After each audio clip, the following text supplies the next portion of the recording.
How to group a report by month. Simply navigate to the Reports tab.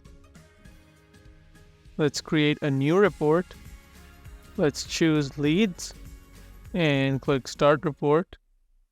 This is our new report. I'm going to get rid of a lot of columns that I don't need just to give a cleaner view.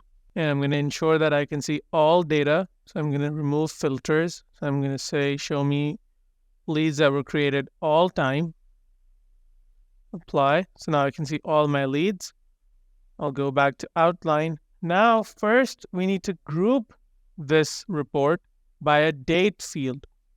So once we group it by a date field, after that, we can further group it by weeks or months, years, and so on.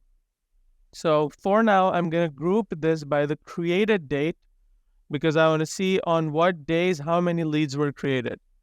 I'm going to say date, and I'm going to choose created date over here in my group rows column.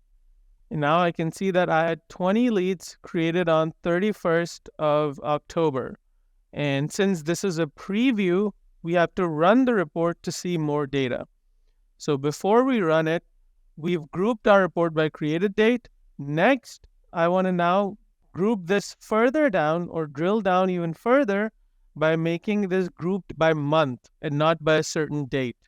So right now it's grouped by a certain date. Now I want to make it by month. So I will simply click this little button over here and I'll say group date by. Then I can choose, do I want to group it by week, month, quarter, year, whatever I wish to choose. So I'm going to say calendar month. Now it's going to show me this way that in October we had 20 leads and I want to see more leads for more months. I can simply see that by running this report because before we run the report, we only see a preview which does not show us all the data.